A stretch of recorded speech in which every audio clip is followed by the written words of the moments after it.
And welcome back to the Winner's Circle set, everybody. Dave Little with you, and I'm joined by the president and the CEO of the Hamiltonian Society. Always my great pleasure to welcome John Campbell in to the co-host chair. John, how you doing today? I'm doing really well, David. Thanks.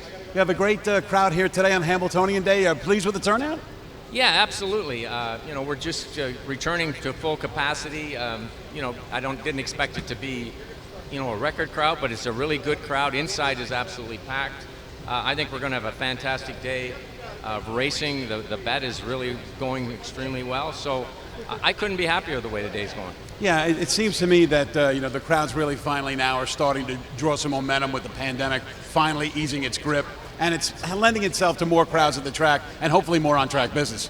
Yeah, definitely. We want to get people back on the track, but let's be honest. The bulk of our business is simulcast, and that's what we have to cater to in this day and age. And I think this racing card is one of the best we've ever had from a betting standpoint. I think it's going to really be a good day for wagering, put it that way.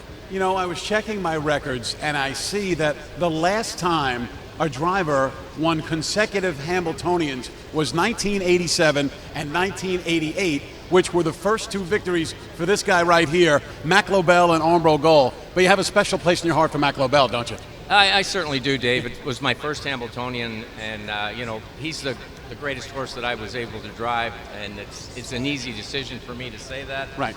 And he just did so many wonderful things. He was just a phenomenal horse to be part of, and I knew he was special when I was driving him. It wasn't like I thought back afterwards. I knew every time I grabbed those lines, this is a treat. Now, Mac Lobel, I think you would say is the best horse you ever drove, but Tagliabue, was that the most special Hamiltonian win? He certainly was special. There's no question. It was a great day for myself, Jim, and my whole family. Paula and my daughters were here. My mom and dad were here. It was just a great day for the Campbell family, and it's something that fairy tales are made of. That you win the Hamiltonian with your brother's horse. It just was something we all look back on, and can't believe it happened. Let's talk a little bit of business. Hamiltonian Society, what is its role, and are you happy this year with the fact that we had 20 in the box for the Hambo limbs and 16 for the Oaks? Well, the Hamiltonian Society, our mission statement is to promote stakes and promote the breeding of the standardbred industry. And obviously, we administer to a lot of stakes, and we own the Hamiltonian Oaks maturity and the Breeders' Crown. So as far as the entries are a little like Christmas morning. When you wake up and you open it, that's what you got. And 20 is a perfect number for eliminations. You want full fields. 16 I was happy with as well. I mean, if you're really being greedy, we'd want 20 in each. But it's something that you have no control over, and we're just tremendously thankful for the support we get from the industry in our stakes. That's what makes our stakes going, is the owners and trainers that participate in these races. Since you took over as president of the Hamiltonian Society, what things have happened that you think are on a positive, and what things have happened that are on a negative that you want to see improving? Well, I think one of the positives, especially right here at the Meadowlands, was after we got the purse appropriation from the New Jersey legislation and the sports betting money kicked into the purses. The purses just went up, and the racing went up, and that was reflected in the betting, which has just grown and grown since that appropriation was put in place. So that's a big positive for me. I think the negative is for us is in the last while is the same for the world, was the pandemic. It certainly curtailed a lot of things.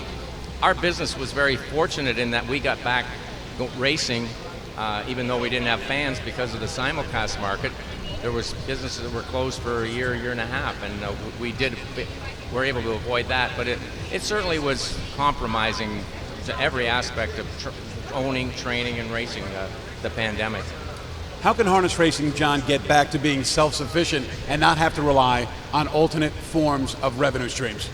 Well, that's going to be very difficult with the system we have. We've set up a bad system for the percentages we get for some simulcast, and I don't know how they change that. That would be the only way. If we got better percentages of the product that we're putting on, that would make a huge difference, but that system has been in play for a long time. It's not going to change. All right, John Campbell, always great to get a few minutes with you every Hamiltonian day. Enjoy the rest of your Hambo day. Thanks, Dave. Thanks, John Campbell. It's time for the Lady Liberty. Let's go to the top of the stands. Here's Ken Workington with the call.